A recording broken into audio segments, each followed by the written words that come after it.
नमस्कार। न्यूज के सबसे धाकड़ शो देश की पाठशाला में आप सभी का बहुत स्वागत। मैं हूं सुशांत सिन्हा। ये वो पाठशाला जहां खबर का हर अध्याय खुलता है और ऐसी रिसर्च के साथ खुलता है कि आपको उस न्यूज का मास्टर बना दे। सबसे पहले आपको बताऊं कि आज कौन कौन सी खबरों का अध्याय खोलने जा रहा हूं। कटीली तारें, लाठीचार्ज, घायल स्टूडेंट, झारखंड की शॉकिंग तस्वीरें आई हैं बॉस। राहुल गांधी से लेकर कॉकरोच कैसे फुल एक्सपोज हो गए हैं, आज आपको देखना चाहिए। जंतर मंतर के गालीबाजों के लिए आंसू और झारखंड के छात्रों पर सन्नाटा है। मोदी विरोधियों का यह छात्र प्रेम कितना फर्जी निकला, आज सब दिख गया। मुख्यमंत्री सोरेन के बर्थडे पर मोदी सरकार का ईडी जांच वाला गिफ्ट, अब स्टूडेंट्स को पूरा न्याय मिलेगा क्या? अमित शाह को घेरते राहुल और अखिलेश ने झारखंड के छात्रों पर ऐसा क्या कहा कि आप सुनेंगे तो माथा पीट लेंगे। कॉकरोच आंदोलन और जंतर मंतर की हिंसा पर अमित शाह क्या बोलने वाले हैं कि इंडी सदन में टिक नहीं पाएगा, आज इसकी भी बात होगी। इसके अलावा पहले भतीजे पर अंडे चले, अब बुआ ममता पर कीचड़ फेंक दिया गया। बंगाल में पब्लिक के गुस्से से भागी हैं क्या ममता? सामने भीड़, बगल से हमला, गाड़ी में बंद ममता पर जानलेवा हमले का सच क्या है? चंद गालीबाजों को जेनजी बताने वालों को झटका, पीएम मोदी ने जेनजी के साथ अब क्या गजब कर दिया आपको दिखाऊंगा। साथ ही पाकिस्तान की राजधानी तक पहुंच गया है धुरंधर, भारत का मोस्ट वांटेड एक और आतंकी कैसे ढेर हो गया। 5 तरफ से पिटते पाकिस्तान का नया ब्लंडर क्या कर दिया कि अब छठा मोर्चा खुल जाएगा। और भारत का वो कौन सा उड़न खटोला कि मुनीर को चैन से सोने भी नहीं देगा, आज उससे भी आपको मिलवाऊंगा।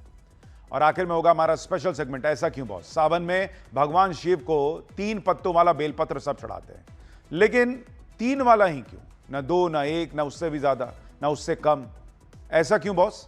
आज इसके बारे में भी बताऊंगा, लेकिन पहले दिन भर का क्यूआर मोड ऑन करेंगे, यानी दिन भर का क्विक रिकैप।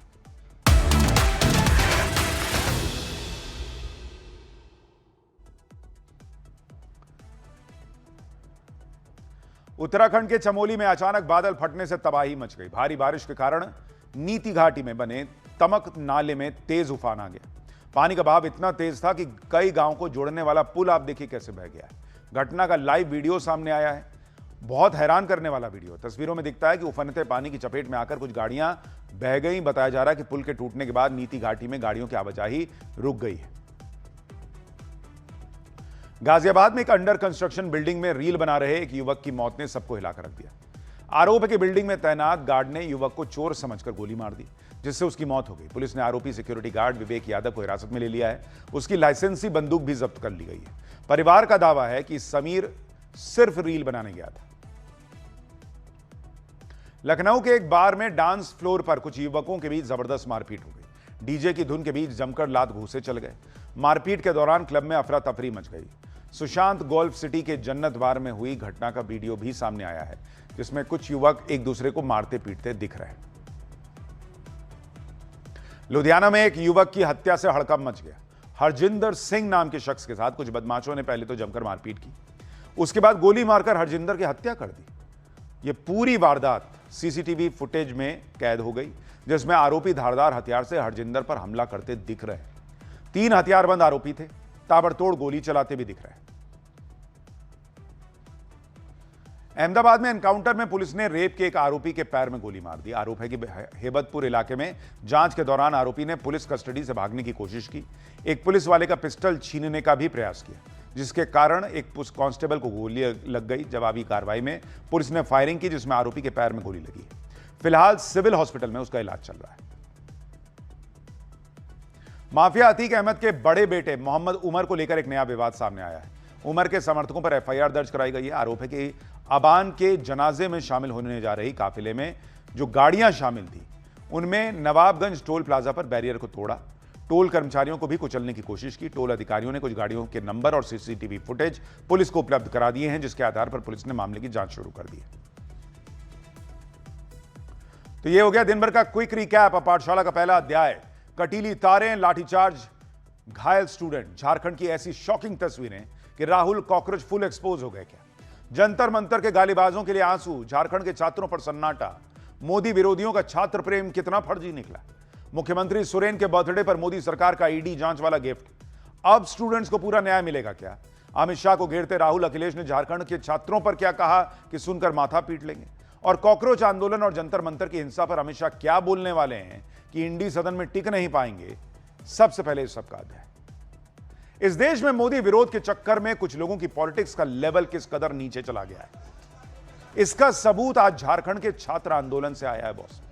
ये तस्वीरें जंतर मंतर की नहीं दिखा रहा हूं आपको, ये झारखंड के रांची की तस्वीरें हैं।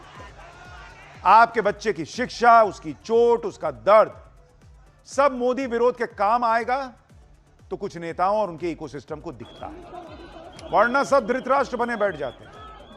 आज झारखंड से जो शॉकिंग तस्वीरें आई हैं बॉस, उन तस्वीरों ने मोदी विरोधियों को पूरी तरह से एक्सपोज करके रख दिया। क्या राहुल गांधी, क्या कॉकरोच पार्टी वाले, क्या डफली गैंग, क्या आंदोलनजीवी, क्या सोशल मीडिया के रीलबाज, ये सारे लोग जंतर मंतर के लिए तो छाती फाड़ के आंसू बहा रहे थे। लेकिन आज जब झारखंड के छात्रों पर लाठियां चल गई तो सब सन्नाटे में। इन्हें झारखंड के छात्रों पर पड़ी लाठी नहीं दिख रही, जबकि ना तो वहां कोई गाली दे रहा था, ना कोई पुलिस को इस तरह से लिंच कर रहा था जैसा जंतर मंतर पे हो रहा है, ना मीडिया पे हमले हो रहे थे। इन लोगों के लिए झारखंड के बच्चों पर पुलिस की लाठी के जख्म इनको दिख ही नहीं रहे। अब ये लोग नहीं पूछ रहे कि लाठी चलाने का ऑर्डर किसने दिया, आंसू गैस के गोले दागने का ऑर्डर कहां से आया।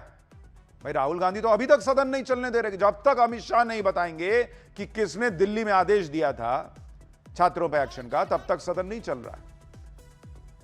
झारखंड में तो कांग्रेस की सरकार है जेएमएम के साथ मिलकर। अब वहां जाइए, धरने पे बैठिए कि किसने आदेश दिया। आज झारखंड के बच्चों पर लाठियां चली हैं, आंसू गैस के गोले चलाए गए हैं, स्टूडेंट्स को मारा गया है, लड़कियों को पीटा गया है, किसी के हाथ में चोट है, किसी के सिर पे चोट आई है, स्टूडेंट्स को दौड़ा दौड़ा कर पीटा गया। और मैं बार बार याद दिला रहा हूं कि ये बच्चे ना तो किसी को गाली दे रहे थे, ना किसी पर पत्थर चला रहे थे, ना लिंचिंग कर रहे थे, ना पुलिस की गाड़ी तोड़ रहे थे, ना किसी से भिड़ रहे थे। चुपचाप शांतिपूर्ण तरीके से आवाज उठा रहे थे। लेकिन फिर भी उन्हें लाठियों से कैसे पीटा गया, कैसी बर्बरता हुई, इसकी एक एक तस्वीर आज आपको देखना चाहिए। यह तस्वीरें बहुत हैरान करने वाली है, क्योंकि पहले तो छात्रों को रोकने के लिए कटीली तारें लगा दी गई, फिर लाठियां बरसी। जंतर मंतर की लाठी पर अब तक बवाल काटा जा रहा है, लेकिन इन लाठियों पर कोई जवाब नहीं दिया जा रहा। लेकिन इस सब के बीच किस तरीके से इस पूरे मामले में ईडी की भी एंट्री हो गई है। राहुल गांधी बोलकर खुद फंस गए हैं, अखिलेश यादव ने तो बोलकर गजब ही कर दिया है। आज आपको सारी चीजें देखनी चाहिए। अमित शाह क्या बोलने वाले हैं सदन में, जिसको लेकर बड़ी चर्चा हो रही है, सब दिखाऊंगा। लेकिन पहले जो हुआ है उसका एक ट्रेलर देखिए।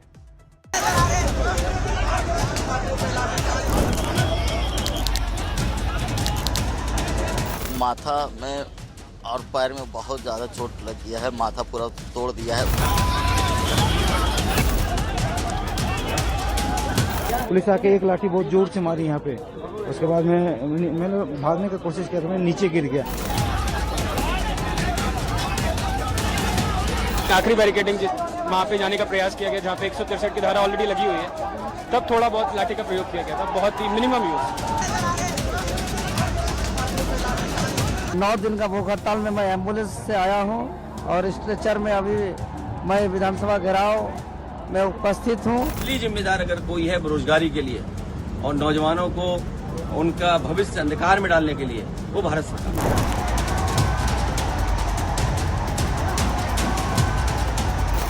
जो जाके दहाड़ते और चिंगाड़ते थे कोटा से लेके और प्रयागराज तक, वो रांची पे मिमियाते हुए भी नजर नहीं आ रहे। पीसफुल जब तक प्रोटेस्ट हो रहा है, तब उस प्रोटेस्ट को हिंसा से अटैक करना उसके खिलाफ।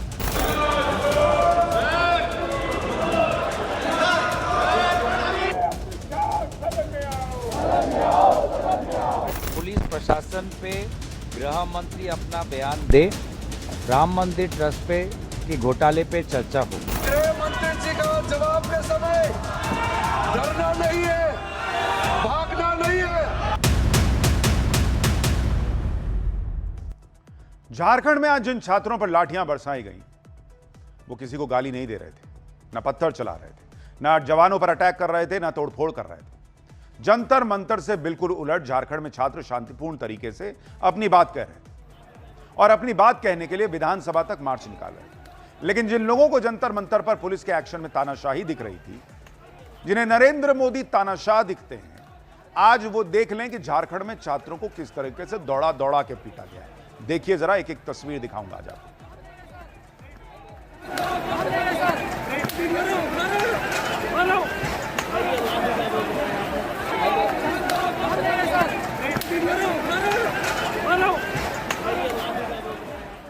तस्वीरें देख रहे हैं आप, दौड़ा दौड़ा के पीटा जा रहा है। एक तो बेचारा साइड में खड़ा था, उसको देख के हौंक के चला गया। वो सोच रहा है मैं तो कुछ किया भी नहीं। ये राहुल गांधी को नहीं दिख रहा, कॉकरोच जनता पार्टी को नहीं दिख रहा। ये वो बच्चे हैं जो इतने दिनों से शांतिपूर्ण प्रदर्शन कर रहे थे, विधानसभा तक जा रहे थे, ना पुलिस वालों की रील बनाकर उनको चिढ़ा रहे थे, ना किसी नेता को गंदी गंदी गाली दे रहे थे। देखिए क्या हुआ है वहां। छात्रों पर लाठीचार्ज कर दिया है। लाठीचार्ज करके यहाँ पर छात्रों को रोकने की कोशिश। ये आप देख सकते हैं कि छात्र यहाँ पर हैं और खाली करवाया जा रहा है पूरा इलाका। किस तरीके से लाठीचार्ज यहाँ पर, ये जिन्हें यहाँ पर चोट लगी है ये यहाँ पर जमीन पर पड़े हुए हैं और स्थिति यहाँ पर काफी बिल्कुल अलग हो चुकी है। लाठीचार्ज के बाद एक बार छात्र यहाँ पर आक्रोशित दिख रहे हैं। छात्रों पर लाठीचार्ज कर दिया है। लाठीचार्ज करके यहाँ पर छात्रों को रोकने की कोशिश। एक बार नहीं, दो बार नहीं, 3 बार लाठीचार्ज हुआ। दोपहर को लाठीचार्ज हुआ, शाम के अंधेरे में लाठीचार्ज हुआ। तस्वीरें बहुत शॉकिंग हैं। एक एक तस्वीर आज आपको दिखाऊंगा, लेकिन पहले यह भी देख लीजिए कि किस तरह से वहां आंसू गैस के गोले छोड़े जा रहे थे। ऐसा लग रहा था कि कोई जंग का मैदान हो। आप देखिए कैसे वहां आंसू गैस के गोले छोड़े गए हैं। वो बेचारा बाइक वाला बाइक छोड़ के भाग गया। छोड़े जा रहे हैं, ये देखिए अश्रु गैस के गोले छोड़े जा रहे हैं। प्रदर्शनकारियों पर अश्रु गैस के गोले छोड़े जा रहे हैं। अश्रु गैस के गोले छोड़े जा रहे हैं, ये देखिए अश्रु गैस के गोले छोड़े जा रहे हैं। अब बताइए, उसमें से कोई भी छात्र कुछ करता दिख रहा है? सब पैदल चले आ रहे हैं। 2-4 बेचारे बाइक से जा रहे थे, सब अलबल आ गए कि कहां से ऐसे आंसू गैस का गोला गिरने लग गया। पुलिस कह रही है कि आंसू गैस के गोले भीड़ को के बीच नहीं चलाए गए, लेकिन ऐसे कई वीडियो आए जिसमें भीड़ के बीच में आंसू गैस के गोले दिख रहे हैं। आप इन तस्वीरों को भी देखिए जिसमें ये आपको भीड़ नहीं दिख रही है और इसके बीच में क्या हो रहा है, आप खुद देख लीजिए।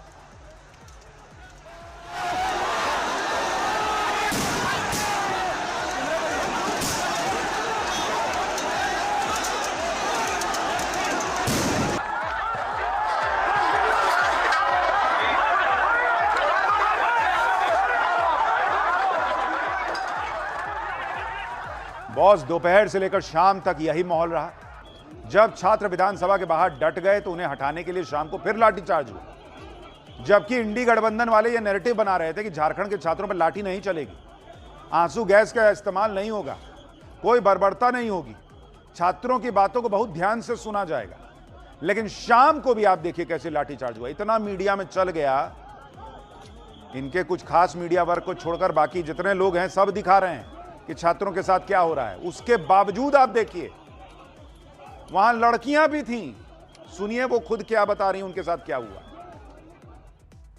ये लोग के पास एक भी महिला प्रशासन नहीं थी, सबको खदेड़ खदेड़ के मारे। ये लोग झारखंड सरकार की गुलामी कर रहे हैं।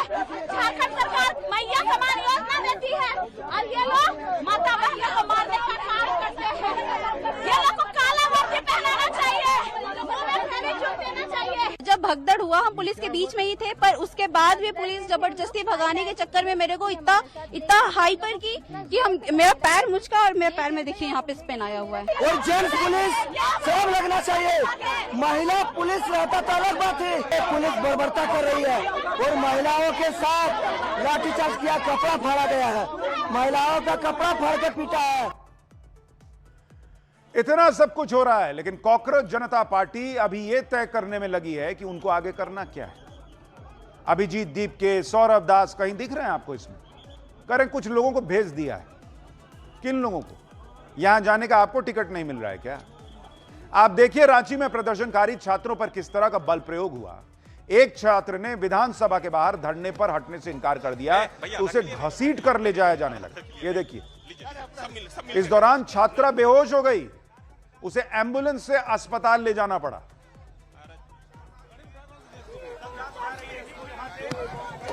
भैया धकेलिए नहीं, धकेलिए नहीं दादा, धकेलिए नहीं, लीजिए सब मिल के करिए ना मिल के विधानसभा की है जहां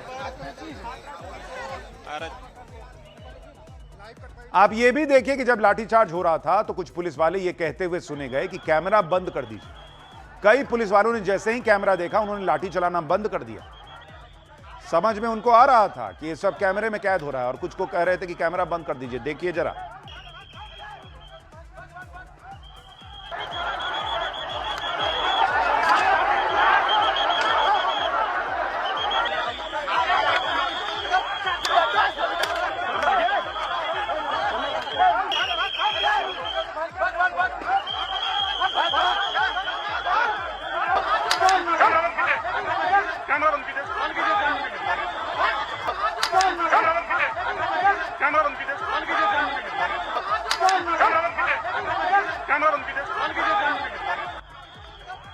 पुलिस वाले कैमरा बंद कराने में लगे, जबकि कायदे से वो जो कर रहे थे उन्हें बंद करना चाहिए था अपनी उस हरकत को कि शांतिपूर्ण प्रदर्शन करने वालों को लाठी से दौड़ा दौड़ा के मार रहे हो, बेरहमी से मार रहे हो आप, और कैमरा कैद कर रहा है तो कह रहे हो कैमरा बंद कर दीजिए। ये इसी देश में, झारखंड में हो रहा है बॉस। ये सब तब हुआ है जब राहुल गांधी ने पहले ही कह दिया था कि छात्रों पर बल प्रयोग गलत है।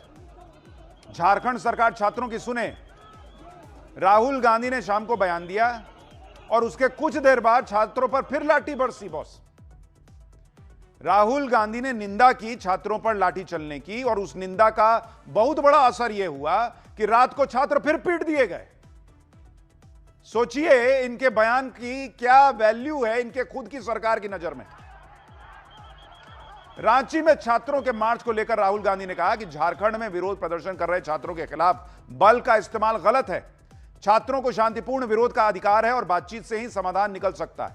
झारखंड सरकार को इन छात्रों की बात सुननी चाहिए और हर समस्या का तुरंत समाधान करना चाहिए। राहुल गांधी कह किसको रहे हैं? यह तो ऐसा लग रहा है कि एक आदमी आईने के सामने खड़े होकर खुद को ही कह रहा है कि अरे तुम्हारा व्यवहार ठीक नहीं है जी, तुम क्या करते हो? अरे भाई वो आप ही तो हैं जो आईने में दिख रहे हैं।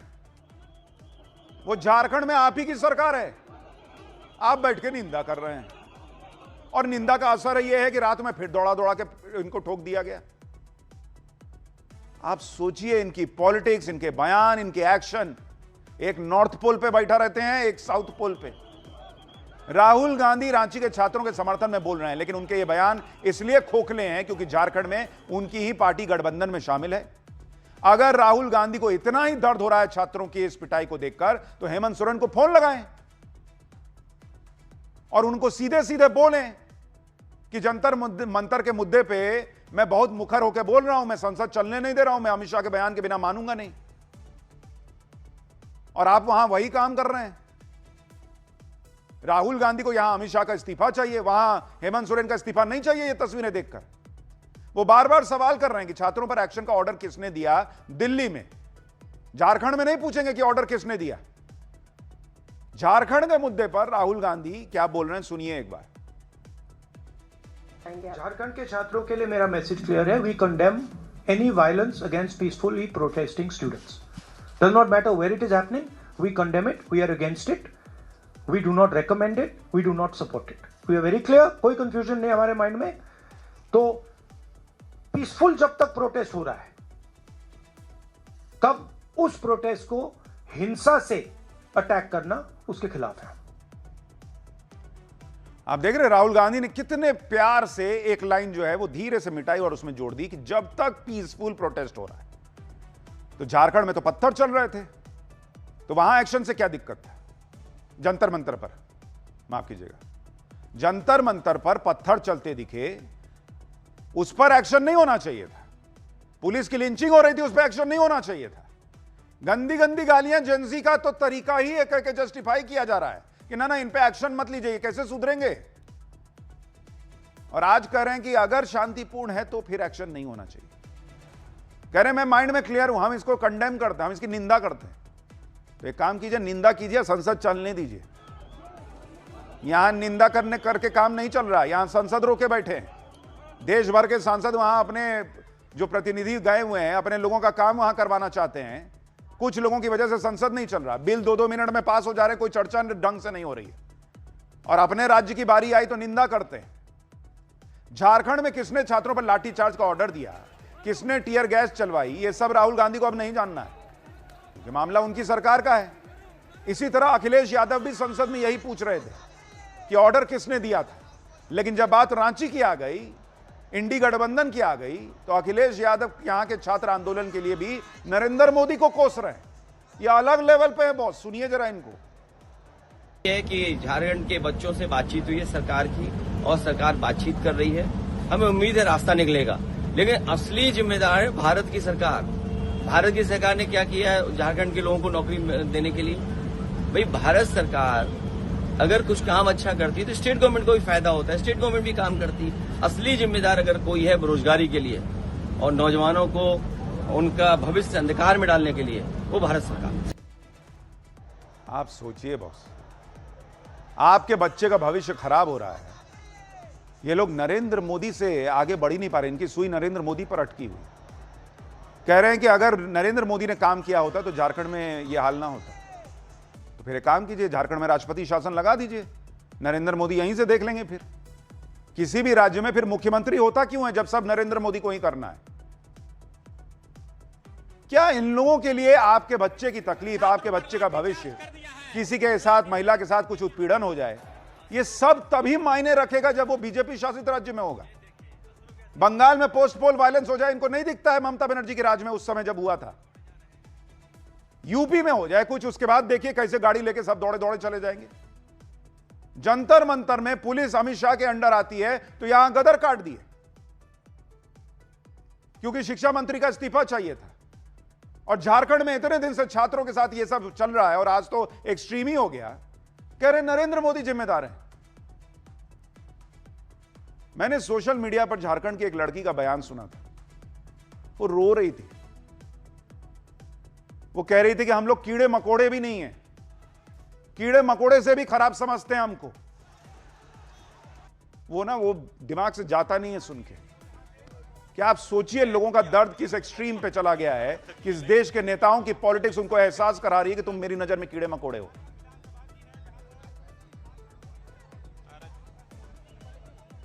क्या बोलिएगा, भर जाता है मन अंदर से सब देख देख के,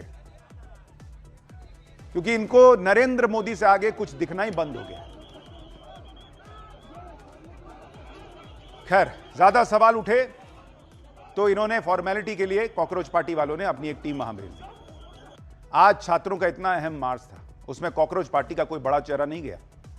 जब छात्रों पर लाठीचार्ज हुआ तो अभिजीत दीपके ने एक सोशल मीडिया पोस्ट कर दिया और कहा कि झारखंड के छात्रों के खिलाफ इतनी बर्बरता क्यों? जब राजनीतिक दल प्रोटेस्ट करते हैं तो पुलिस इस तरह लाठीचार्ज या टीयर गैस नहीं चलाती, तो फिर छात्रों के खिलाफ इस तरह का फोर्स का इस्तेमाल क्यों? खाली ट्विटर खेलना था तो जंतर मंतर काहे लगाए थे? वहां भी ट्विटर खेल लेते। झारखंड के छात्र शुरू से यह कह रहे थे कि वो शांतिपूर्ण मार्च करेंगे, पुलिस का सहयोग करेंगे, लेकिन पुलिस ने इन छात्रों को रोकने के लिए बैरिकेड्स पर कटीले तार लगा दिए। बॉस आप देखिए, झारखंड पुलिस इसी फिराक में थी कि ये छात्र बैरिकेड्स को छू भी ना पाए। कैसे छूएगा, इतना कटीला तार लगा हुआ है। ये कटीले तार देख के मुझे याद आ गया किसान आंदोलन। आपको याद है किसान आंदोलन के वक्त कहा जा रहा था कि किसान जो है वो ट्रैक्टर लेकर आ जाएंगे दिल्ली में, तो वहां बॉर्डर पर जो है वो ब्लॉक्स लगाए गए थे और वहां आगे कील लगा दी गई थी। बाप रे बाप, एक इकोसिस्टम ने गदर काट दिया था कि नरेंद्र मोदी ने इस देश में तानाशाही कर दी है। बताइए कैसे किला बना दिया है। आज ये क्या है?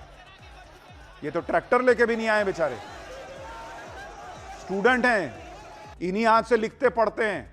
घायल कर दीजिएगा क्या? इन कटीले तारों से छात्रों को गंभीर चोट आ सकती है। आप सोचिए कि आज इनको यह सब नहीं दिख रहा है।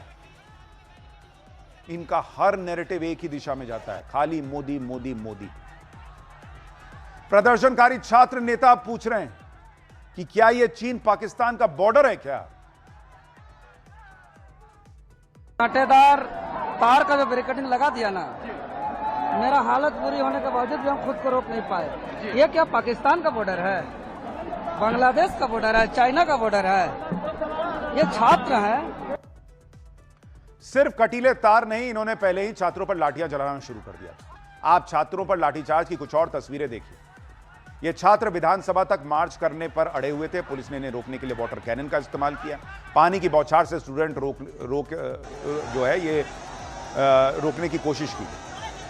छात्रों पर लाठियां चलाई गई, लेकिन झारखंड पुलिस का दावा था कि कोई फोर्स का इस्तेमाल नहीं हुआ, छात्रों पर लाठीचार्ज नहीं किया गया है। भीड़ ज्यादा थी इसलिए छात्रों को खदेड़ा गया है, नहीं तो भगदड़ मच सकती थी। लाठीचार्ज के कोई आदेश नहीं है, भीड़ की वजह से किसी को चोट लगी होगी। पुलिस का आरोप है कि प्रदर्शनकारियों ने पथराव किया, फिर भी पुलिस ने संयम दिखाया। सुनिए रांची पुलिस को। पथराव में हमारे पुलिस के जो है 3 से 4 जवान इंजर्ड हुए हैं, 2 लोगों के सिर में टाके आए हैं और एक पॉइंट पर जब बैरिकेडिंग तोड़ी गई तो 3 जवान जो हैं हमारे उसमें कुचले। जब भीड़ बैरिकेडिंग तोड़ के भीड़ आगे बढ़ने लगी तो 3 जवान हमारे गिर गए थे उसमें, जिसको भीड़ ने कुचलने का जो है प्रयास किया था, जिनके द्वारा पुलिस पर पत्थर मारे गए, जिनके द्वारा जो ऑर्गेनाइजर हैं उनकी बात भी नहीं सुनी गई है उनके द्वारा। हालांकि जो बाकी लोग थे जिन्होंने पुलिस के ऊपर ऐसा, उनके चक्कर में जो है पुलिस को कुछ माइनर लाठीचार्ज करना पड़ा है। स्टूडेंट्स को माइनर इंजरीज हैं, 4 से 5 स्टूडेंट को इंजरी हुई होंगी, वो भी जितना रिस्ट्रेंट हो सकता था वो पुलिस के द्वारा रिस्ट्रेंट करते हुए जो है काम जो है किया गया है। तो अब आप सोच लीजिए, झारखंड पुलिस कह रही है कि थोड़ा बहुत लाठीचार्ज हुआ है, बहुत कम बल का प्रयोग हुआ और पुलिस ने बहुत संयम दिखाया। सोचिए, संयम दिखाने पर यह हाल है कि खून बह रहा है। अगर संयम ये लोग न दिखाते तो क्या ही करके मानते। झारखंड पुलिस को लाठीचार्ज में घायल छात्रों की तस्वीरें देखनी चाहिए। देखिए, ये संयम की तस्वीर देखिए, उसके पीठ पे जो लाल लाल दिख रहा है ये झारखंड पुलिस की संयम की तस्वीर है। इन घायल छात्रों का आरोप है कि पुलिस ने पैर पर नहीं बल्कि जानबूझकर सिर पर, मुंह पर, पीठ पर लाठी मारी है। छात्र आरोप लगा रहे हैं, सुनिए। बैरिकेडिंग के पास छात्र जो आंदोलनरत हैं उनके ऊपर बर्बरतापूर्ण लाठीचार्ज की गई है। लाठीचार्ज से नियम क्या होता है, कमर से नीचे लाठीचार्ज की जाती है, पर यहाँ पे सर पे, हाथ पे, मुंह पे, हर जगह लाठी मारा जा रहा है। यह सरकार की नीति को समझाता है। देखिए खून क्या हुआ था? हेमंत सोरेन जी, आपको ऐसा नहीं करना चाहिए था। शांतिपूर्वक हम लोग आंदोलन कर रहे थे, हम लोग कोई शब्द भी नहीं बोले हैं और अचानक पीछे से पुलिस आती है, लाठीचार्ज करती है। अचानक से पुलिस लाठीचार्ज हुई, मुझे दिखा भी नहीं कि पुलिस लाठीचार्ज हो चुकी है। क्यों हुई मुझे नहीं पता, क्योंकि बैरिकेड से मैं काफी पीछे था। अचानक मैं देखा नहीं पीछे पुलिस है, पुलिस आके एक लाठी बहुत जोर से मारी यहाँ पे। उसके बाद माथा में और पैर में बहुत ज़्यादा चोट लग गया है, माथा पूरा तोड़ दिया है, पूरा ब्लड आ गया है, पूरा अभी पट्टी और अथी लगा दिया, मलहम। जंतर मंतर पर जब छात्रों पर लाठीचार्ज हुआ था तब इस बात पर बहुत हल्ला मचा था कि वहां जो जवान मौजूद थे उनके नेम प्लेट क्यों नहीं थे। इसे छात्रों के खिलाफ बड़ी साजिश बताया गया। लेकिन रांची में जो छात्र पहुंचे हैं उन्होंने भी ऐसे वीडियो डाले हैं जिसमें कुछ जवानों के नेम प्लेट नहीं है, लेकिन इसे लेकर एक खास तरह का जो इकोसिस्टम है उसको कोई फर्क नहीं पड़ता, क्योंकि वो रांची में है। वहां पर नरेंद्र मोदी के और बीजेपी की सरकार थोड़ी है, वहां सब चल जाता है। आप ये भी देखें कि जंतर मंतर पर कॉकरोच पार्टी के मार्च में और रांची के छात्रों के मार्च में कितना अंतर था। जंतर मंतर पर जब हिंसा हुई तो उस दौरान कॉकरोच पार्टी के नेता ग्राउंड पर नहीं दिखे, उन्हें कोई लाठी नहीं पड़ी, कोई धक्का मुक्की उन्हें नहीं झेलनी पड़ी। इधर रांची में 9 दिन से अनशन कर रहे छात्र नेता देवेंद्र नाथ महतो खुद मार्च में शामिल हुए। बॉस, ये अभिजीत दीप के थे नहीं कि उधर सोनम वांगचुक बेचारे भूखे बैठे हैं और इधर जो है वो समोसा जलेबी और बर्गर चल रहा है। ये भाई साहब भूखे भी बैठे थे और छात्रों के साथ जो है वो खुद मार्च में भी गए। ये अभिजीत दीप के की तरह एक बस पकड़ के उस पर नहीं चढ़ गए थे कि तुम लोग पिटाओ, मैं यहीं पे हूं, यहीं से तुम लोगों को जो है मोटिवेट करूंगा। लोग उन्हें स्ट्रेचर पर लेकर गए देवेंद्र नाथ महतो, और उन्होंने मैसेज दिया कि अगर मार्च उन जैसे छात्र नेताओं ने बुलाया है तो उसे आगे बढ़कर लीड भी वही करेंगे, अपनी जिम्मेदारी से पीछे नहीं हटेंगे। जंतर मंतर पर कॉकरोच पार्टी अपने ही बुलाए मार्च में भीड़ को संभाल नहीं पाई, ना उसकी जिम्मेदारी उसने आज तक ली। लेकिन रांची के छात्रों ने इस बात का पूरा प्रयास किया कि उनके आंदोलन में कोई असामाजिक तत्व ना आए, कोई हुड़दंग न करे। इसके लिए छात्रों ने वॉलंटियर्स की पूरी टीम बनाई, बकायदा बार बार शांति बनाए रखने की अपील की, जबकि जंतर मंतर पर पुलिस की, दिल्ली पुलिस ही कॉकरोच पार्टी से पूछ रही थी कि आपके वॉलंटियर्स हैं कहां। देखिए रांची में छात्रों के मार्च से पहले की यह तस्वीर। सारे लोग अलर्ट रहेंगे, कोई उपद्रव अगर बीच में मचाते हैं तो उन्हें आके प्रशासन के हवाले सौंप दे। टी शर्ट लेना काम नहीं है, वॉलंटियर का काम भी करना है भाई लोग। झारखंड के छात्रों से जो बर्बरता हुई उस पर झारखंड सरकार घिर गई है, लेकिन झारखंड मुक्ति मोर्चा का आरोप है कि बीजेपी के गुंडे इस मार्च में घुस आए थे। सिंपल, यहां भी अभिजीत दीप ने यही कहा था, वहां भी वो यही कह रहे हैं, और वो कह रहे हैं जेएमएम वाले कि बीजेपी के गुंडों ने माहौल खराब कर दिया। जेएमएम ने आरोप लगाया कि बीजेपी के गुंडों ने पुलिस पर पथराव किया, उन्हें घायल कर दिया। इधर यह बवाल चला, उधर झारखंड लोक सेवा आयोग के पूर्व चेयरमैन एल ख्यांगते को गिरफ्तार कर लिया गया है। सीआईडी ने जेपीएससी पेपर लीक मामले में पूर्व चेयरमैन एल ख्यांगते को गिरफ्तार किया है। एल ख्यांगते झारखंड के पूर्व मुख्य सचिव भी रह चुके हैं। रिटायरमेंट के बाद पिछले साल फरवरी 2025 में इन्हें जेपीएससी का चेयरमैन बनाया गया था। इन पर जेपीएससी परीक्षाओं, खासकर 14वीं सिविल सेवा परीक्षा में धांधली और गड़बड़ी करने के आरोप लगे। Black listed company TSR data processing limited यानी टीडीपीएल को ठेका देने का आरोप है कि ठेका देने के बदले टीडीपीएल से 2 करोड़ रुपए और 20% कमीशन की मांग की गई थी, जिसकी जांच चल रही है। सीआईडी ने अभी पुष्टि नहीं की है। 22 जुलाई को जेपीएससी परीक्षा धांधली मामले में सीआईडी की छापेमारी के बाद एल ख्यांगते ने इस्तीफा दे दिया था। ख्यांगते ने कहा था कि निष्पक्ष जांच के लिए इस्तीफा दे रहे हैं। इनसे अब तक 4 बार पूछताछ हो चुकी है और अब इनकी गिरफ्तारी हो गई है। इस मामले में यह अब तक की 20वीं गिरफ्तारी है। जेपीएससी पेपर लीक मामले में 3 और सदस्यों ने भी अपने पद से इस्तीफा दे दिया है। इस्तीफा देने वालों में अजीता भट्टाचार्य, अनीमा हंसदा और जमाल अहमद का नाम शामिल है।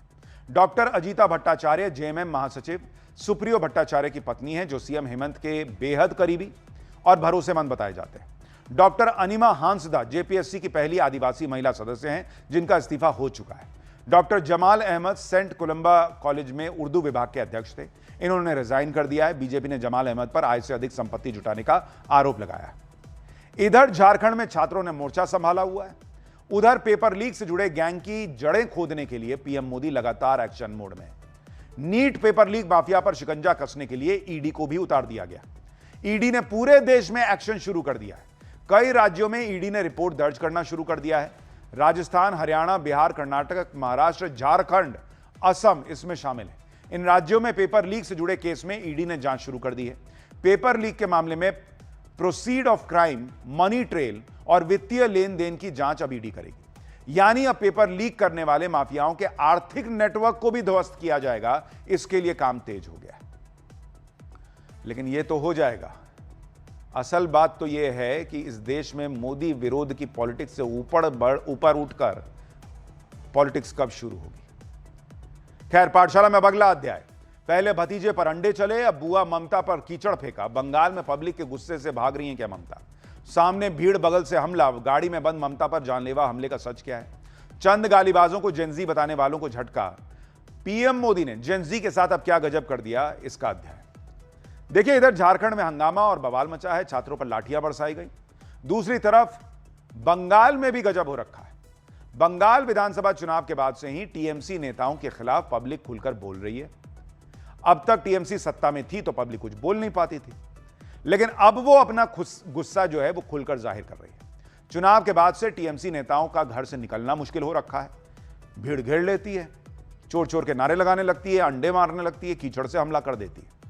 टीएमसी के लिए हैरान करने वाली बात यह है कि अभिषेक बनर्जी से शुरू हुआ यह सिलसिला अब ममता बनर्जी तक पहुंच गया है।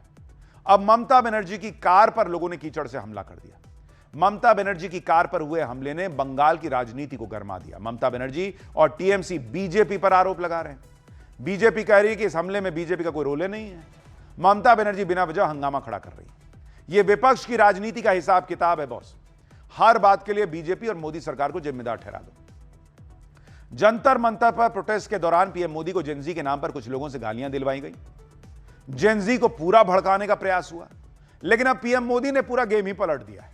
जेनजी के साथ लगातार कनेक्ट कर रहे हैं।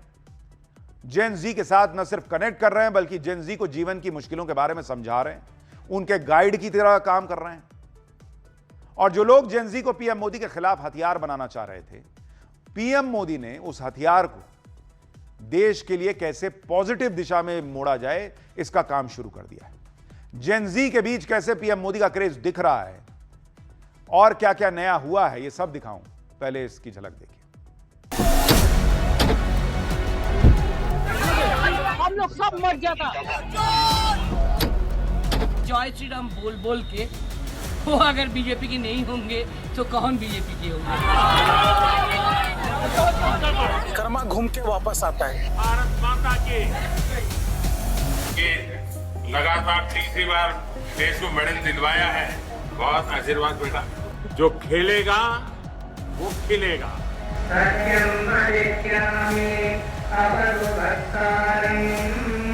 ये जब वैदिक मंत्र पढ़े जाएंगे तो सबको खड़े होना पड़ेगा।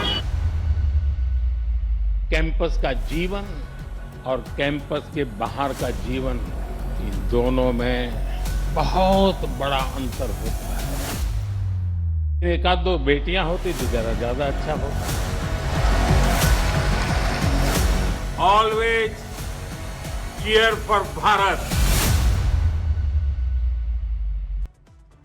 पहले बात बंगाल की करेंगे, जहां ममता बनर्जी का एक छत्र राज हुआ करता था। ममता बनर्जी को कोई कुछ बोल दे, उनका कार्टून शेयर कर दे तो पुलिस उठा के ले जाती थी। आज उसी बंगाल में ममता बनर्जी का निकलना मुश्किल होता जा रहा है। ममता बनर्जी की कार पर कल उत्तर 24 परगना में कीचड़ और पत्थरों से हमला हुआ। कहा जा रहा है कि लोगों ने जूते चप्पल तक ममता की कार पर फेंके, पानी की बोतलें भी कार पर फेंकी गई। ममता बनर्जी अपनी पार्टी के कार्यकर्ता के हाली शहर घर गई थी।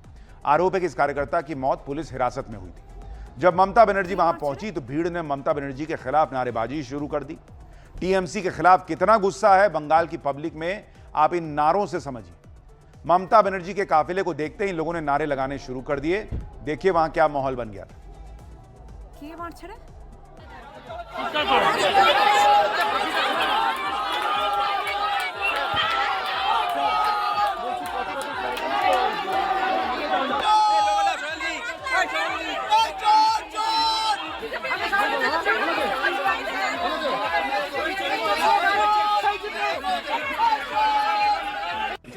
सिक्योरिटी दादा একটুখানি প্লিজ স্যার একটু সাইড দিন। চোর চোর ভাগাও চোর ভাগাও চোর ভাগাও। प्राक्तन मुख्यमंत्री ममता बंदोपाध्याय। सोचिए वक्त का पहिया कैसे घूमता है कि एक जमाना था कि ममता बनर्जी की गाड़ी गुजर रही हो और कोई जय श्री राम के नारे लगा दे तो ममता बनर्जी गाड़ी रोककर उतर जाती थी कि कौन बोला रे, कौन बोला जी। आज की डेट में लोग ममता बनर्जी के मुंह पे चोर चोर के नारे लगा रहे हैं, चोर भगाओ के नारे लगा रहे हैं। वो कुछ कर नहीं पा रही, कुछ बोल नहीं पा रही, क्योंकि उनको पता है कि ये गुस्सा किस लेवल पे चला गया। कार पर हमले के बाद ममता बनर्जी भड़क गई और इसे बीजेपी की साजिश बताया। जब बंगाल में ममता सीएम थी और विपक्षी नेताओं पर हमले होते थे तो ममता आरोप लगाती थी कि भाई विपक्षी नेताओं ने खुद पर हमले करवा लिए, तब भी बीजेपी ही जिम्मेदार थी। सरकार ममता बनर्जी की थी, खुद पर हमले बीजेपी कराती थी। आज ममता बनर्जी के साथ हो गया, वो भी बीजेपी ही करा रही। ममता बनर्जी ने यहां तक कह दिया कि अगर गाड़ी की खिड़की का शीशा खुला होता तो ममता बनर्जी मर ही जाती, मौत हो जाती होगी। मेरे को गाड़ी में बड़ा बड़ा पत्थर मारा गया, बाहर से एंटी सोशल पुलिस का सामने में हमको इतना गाड़ी को अटैक किया। अगर हम गाड़ी का कांच शीशा खुला रखता तो हमारा माथा फट जाता, हम लोग सब मर जाता। ऐसा पुलिस का सामने में हुआ, हम कभी ऐसा हमला नहीं देखा। क्या कर रहा है इतना? पुलिस बीजेपी को प्रोटेक्शन दे रहा है। चलो ममता बनर्जी कह रही उन्होंने कभी ऐसा हमला नहीं देखा, फिर तो बहुत आश्चर्य की बात है। इसका मतलब आप सीएम रहते हुए आपके राज्य में जो हो रहा था कुछ देखिए नहीं रही थी, क्योंकि तब तो बड़े बड़े सांसद बीजेपी के जाते थे, उनका माथा फट जाता था, उनकी गाड़ी टूटी फूटी मिलती थी। इनकी गाड़ी पे पत्थर चला, एक को शीशा फूटा नहीं दिख रहा। ममता बनर्जी अब कह रही हैं कि वो इस हमले में मर सकती थी, जबकि बंगाल के सीएम शुवेंदु अधिकारी ने कहा कि ममता बनर्जी पर हमले के आरोप पूरी तरह गलत है।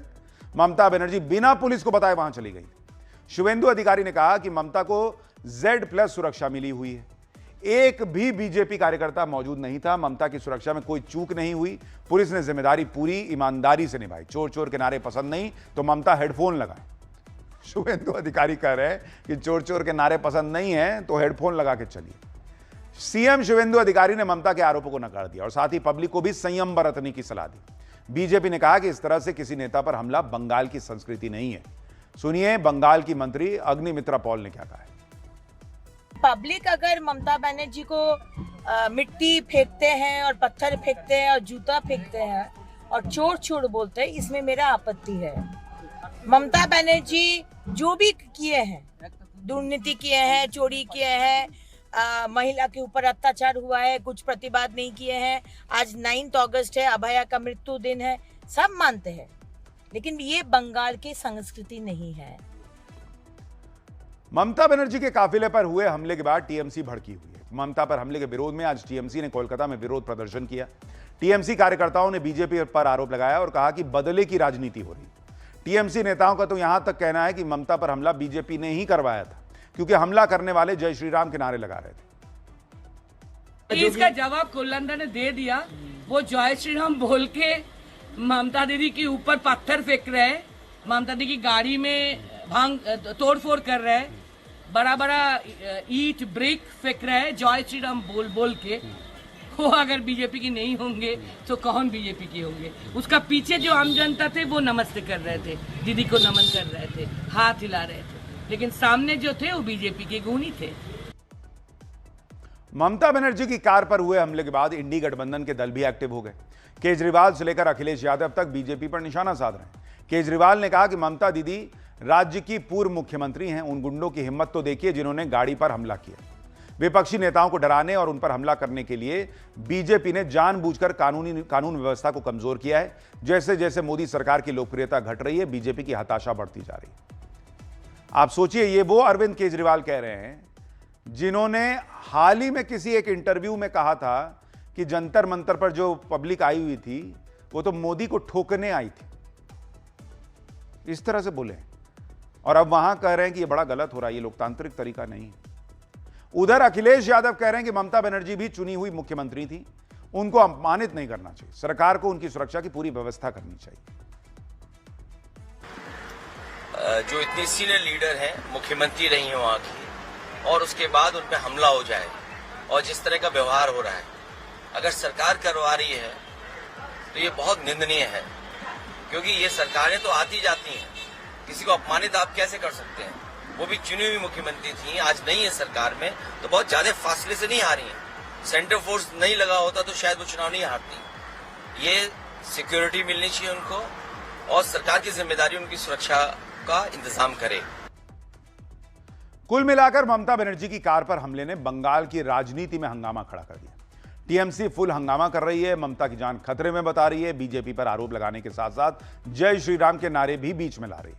जबकि टीएमसी के पूर्व नेता रिजू दत्ता ने इस हमले को पब्लिक का गुस्सा बताया। रिजू दत्ता ने कहा कि पब्लिक के अंदर 15 साल का गुस्सा था, वही बाहर निकल रहा है। एक कहावत है ना कि कर्मा घूम के वापस आता है। ये हमें खराब लगता है ये देख के, बट ये लोगों में जो गुस्सा भरा पड़ा हुआ है 15 साल का, वो गुस्सा फूट फूट के अभी निकल रहा है। हम क्या कर सकते हैं इसमें? ये तो लोगों का गुस्सा है। बंगाल में तो ममता बनर्जी की राजनीतिक जमीन खिसकी हुई है, घर से निकलना मुश्किल हो रहा है। पारंपरिक राजनीति में इंडी गठबंधन वाले पीएम मोदी का सामना नहीं कर पा रहे, तो वो जेनजी का सहारा लेने पर आए। कॉकरोच पार्टी से के प्रोटेस्ट के बाद से जेनजी एक नया हॉट टॉपिक बन गया। राहुल गांधी से लेकर केजरीवाल तक सब खुद को जेनजी का लीडर बनाने में जुट गए। पीएम मोदी को जमकर वहां पर जंतर मंतर पर अपशब्द बोले गए, तो उसको कहा गया ये जेनजी की भावना है। यह कहा गया कि पीएम मोदी को अपशब्द कहना कोई अपराध नहीं, मतलब माहौल ऐसा कि युवा वर्ग खासतौर पर पीएम मोदी के खिलाफ है, और एक इकोसिस्टम को जिम्मा दिया गया कि तुम लोग फैलाओ ये सब। लेकिन नरेंद्र मोदी ने देश के सामने रख दिया कि उनके लिए जेनजी, असली जेनजी वाकई में सोचता क्या है। जेनजी के साथ ऐसा कनेक्ट स्टैब्लिश किया कि राहुल से लेकर कॉकरोच पार्टी वाले हैरान हैं। यंग जनरेशन से कनेक्ट बना रहे हैं और उनकी लैंग्वेज में ही उनको लेसन भी दे रहे हैं। देखिए, देश में हर तरह का युवा है, पढ़ता, खेलता, इंजीनियर बनता, डॉक्टर बनता। पीएम मोदी देश के इसी युवा के साथ कनेक्ट कर रहे हैं। आप देखिए कि पीएम मोदी ने कॉमनवेल्थ गेम्स में देश का नाम रोशन करने वाले खिलाड़ियों से मुलाकात की। ये खिलाड़ी भी युवा हैं, इनके अंदर देश का नाम रोशन करने का जज्बा है। खिलाड़ियों से मुलाकात के दौरान पीएम मोदी ने सभी का हौसला बढ़ाया। उन्होंने उनके साथ एक रील भी बनाई, और इसमें पीएम मोदी ने क्या कहा है आप खुद देखिए। Hello friends, this is Sakshi Chaudhary. आज हम सब कॉमनवेल्थ गेम्स मेडलिस्ट को हमारे ऑनरेबल पीएम सर ने बुलाया है, और हमें बहुत ही प्राउड फील हो रहा है इस बात पर। हमें इनसे मिलके बहुत ही अच्छा लगा। ये बहुत ही हम्बल है। सर, आप कुछ बोले। जो खेलेगा वो खिलेगा। Always cheer for Bharat. Bharat माता की, भारत माता की, भारत माता की। Hello friends, this is Sakshi Chaudhary. आज हम सब कॉमनवेल्थ गेम्स में मेडल जीतने वाले खिलाड़ियों ने ऐसी ऐसी बातें भी बताई कि पीएम मोदी भी हैरान रह गए। कॉमनवेल्थ गेम्स में सिल्वर मेडल जीतने वाले बॉक्सर नरेंद्र बेरवाल ने पाकिस्तानी खिलाड़ी के साथ हुई फाइट का जिक्र किया। नरेंद्र बेरवाल ने कहा कि 2015 में वर्ल्ड मिलिट्री गेम्स हुए थे और उस समय में उनके कोच का नाम भी नरेंद्र था। इसी टूर्नामेंट में पाकिस्तानी खिलाड़ी से मुकाबला हुआ जिसमें नरेंद्र बेरवाल को जीत मिली थी। तब पाकिस्तानी खिलाड़ी ने कहा था कि आपका नाम नरेंद्र, आपके कोच का नाम नरेंद्र और आपके प्रधानमंत्री का नाम भी नरेंद्र। अब तो नरेंद्र नाम से नफरत हो गई है। सुनिए क्या बताया उन्होंने। 2014 में आप फर्स्ट टाइम प्रधानमंत्री जी बने थे और जो हमारे साथ आर्मी का कोच गया हुआ था उसका नाम नरेंद्र राणा था। और फिर वो कई देर तक सोच के मेरे को बोला कि भाईजान एक बात बोलूं। हाँ बोलो।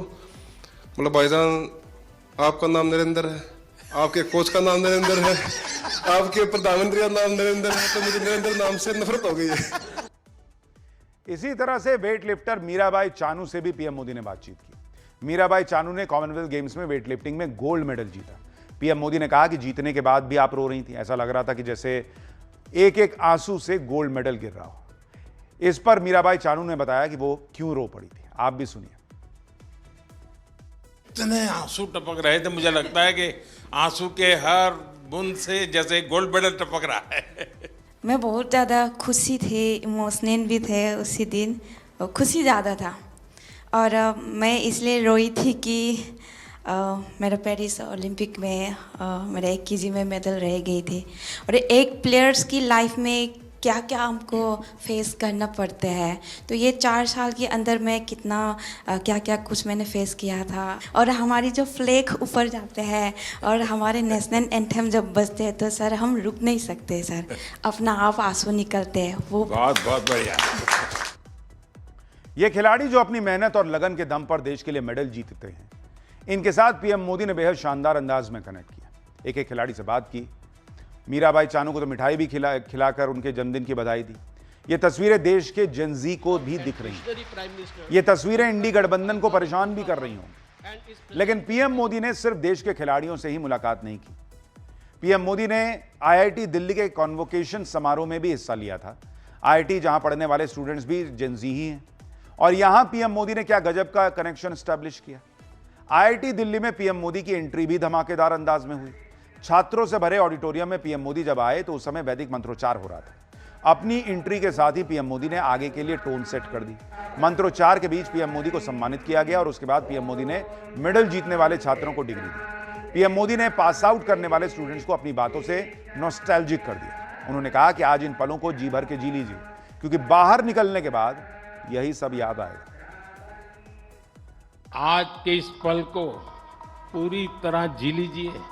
आने वाले समय में जब आप पर बड़ी बड़ी जिम्मेदारियां होगी, तब यहाँ की पुरानी यादें आपको पुराने दिनों में जरूर ले जाएगी। ये आपको एनर्जाइज भी करेंगी। हर हॉस्टल के साथ आपकी memories Kumaon, Ara, Kara, Vindy, Nil, Kailash, Himadri, inter hostel competition के किस्से, पुरानी नोकझोंक, ऐसा कितना कुछ होगा जो विदा होने से पहले एक बार फिर आप जरूर याद करिए। जो लोग ये नैरेटिव बना रहे थे कि पीएम मोदी जेनजी के साथ कनेक्ट नहीं कर सकते, पीएम मोदी की सोशल मीडिया रील का मजाक बना रहे थे, आज वो भी देख लें। पीएम मोदी ने मेमोरी और फ्रेंडशिप को लेकर कितनी आसानी से जेनजी की भावनाओं को समझा और उनसे कनेक्ट किया। पीएम मोदी ने अपने अंदाज में आईआईटी स्टूडेंट्स को लाइफ लेसन भी दिए। कहा कि कैंपस के अंदर और कैंपस के बाहर की दुनिया में बड़ा अंतर होता है। कैंपस में तो सिलेबस होता है, लाइफ में सब कुछ आउट ऑफ सिलेबस आता है। कैंपस का जीवन और कैंपस के बाहर का जीवन, इन दोनों में बहुत बड़ा अंतर होता है। आईआईटी की परीक्षा में सिलेबस होता है, लेकिन जिंदगी की परीक्षा में सब कुछ आउट ऑफ सिलेबस होता है। तो प्रधानमंत्री का जो तरीका है जेनजी से भी कनेक्ट करने का, उसका असर भी दिख रहा है। पाठशाला में अब अगला अध्याय, पाकिस्तान की राजधानी तक पहुंच गया धुरंधर। भारत का मोस्ट वांटेड एक और आतंकी कैसे ढेर हुआ। 5 तरफ से पिटते पाकिस्तान का अब नया ब्लंडर। ऐसा क्या कर दिया कि अब छठा मोर्चा भी खुल जाएगा। भारत का वो उड़न खटोला जो मुनीर को चैन से सोने भी नहीं देगा क्या, अब इसका अध्याय। देखिए, पाकिस्तान को नरेंद्र मोदी के अलावा किसी और से सबसे ज्यादा खौफ है, तो वो है वो धुरंधर जिनके बारे में उसे पता ही नहीं चलता कि कब कहां से आते हैं और आतंकियों को मार के चले जाते हैं। एक ऐसा धुरंधर जो पाकिस्तान के घर में ही घुसकर किसी को भी निपटा दे रहा है। ऐसे धुरंधरों से पाकिस्तान सहमा रहता है, क्योंकि इन धुरंधरों ने पाकिस्तान की आतंकी सेना को धुआं कर रखा है। पाकिस्तान में जगह जगह इन्हीं का खौफ है। आज आपको बताऊंगा कि कैसे ये धुरंधर अब पाकिस्तान की राजधानी में भी घुस चुके हैं। भारत के मोस्ट वांटेड आतंकी को कैसे अचानक किसी ने ढेर कर दिया। पाकिस्तान पर कैसे अब छठे तरफ से पिटने का खतरा मंडरा रहा है। भाई वो 5 तरफ से पहले ही पिट रहा है। पहला मोर्चा बलूचिस्तान का, जहां 11 अगस्त को स्वतंत्रता दिवस मनाने का ऐलान हो गया है। दूसरा मोर्चा है खैबर पख्तूनख्वा, जहां तहरीके तालिबान पाकिस्तान से लड़ाई चल रही है। तीसरा मोर्चा पीओके में आजादी की मांग को लेकर तेज हो गया है आंदोलन। चौथा मोर्चा अफगानिस्तान की तालिबान सरकार के साथ युद्ध जैसे हालात। पांचवा मोर्चा भारत के ऑपरेशन सिंदूर पार्ट 2 का खौफ। और अब छठा मोर्चा ईरान और ईरान समर्थित गुट जैसे हूती विद्रोहियों के हमले का खतरा। पाकिस्तान के नए कांड के बारे में आपको बताऊंगा और भारत के उस उड़न खटोले की भी बात होगी जो मुनीर को चैन से सोने नहीं देगा। लेकिन पहले इस खबर की भी एक झलक देखिए।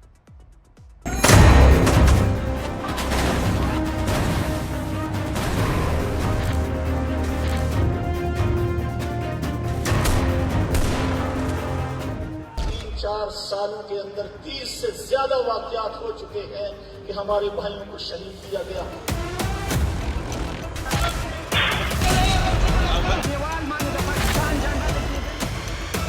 पाकिस्तान ने ईरान की पीठ में छुरा नहीं घोंपा।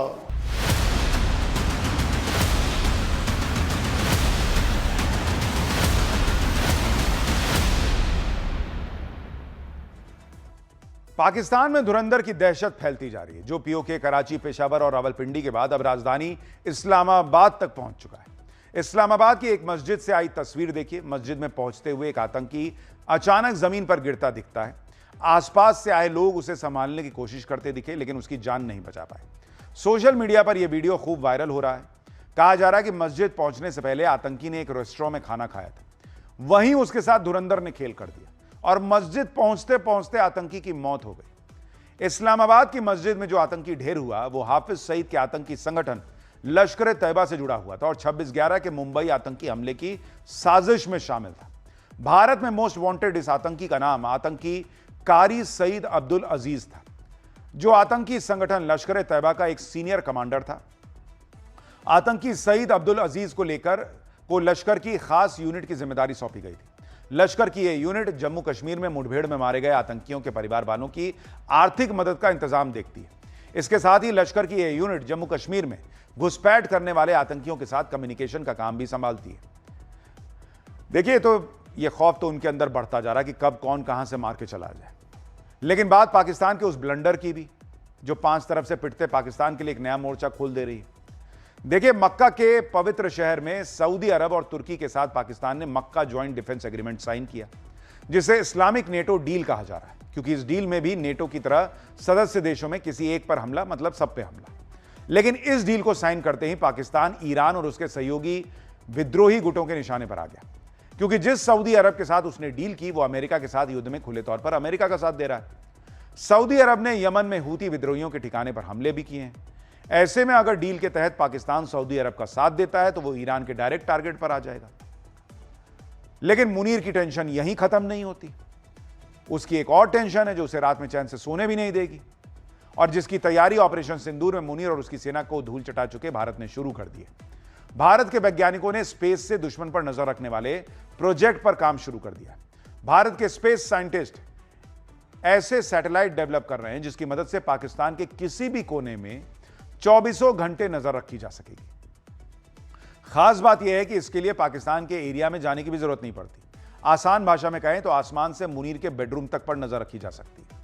दरअसल भारत HAPS यानी हाई ऑल्टीट्यूड स्यूडो सैटेलाइट्स के प्रोजेक्ट पर काम कर रहा है। पिछले साल CSIR की NAL यानी नेशनल एरोस्पेस लैबोरेटरीज ने 12 मीटर विंग स्पैन वाले एक प्रोटोटाइप को 8 घंटे से अधिक समय तक उड़ाने में कामयाबी हासिल कर ली, और अब 30 मीटर विंग स्पैन वाले हाई एल्टीट्यूड स्यूडो सैटेलाइट के प्रोजेक्ट पर काम शुरू हो चुका है।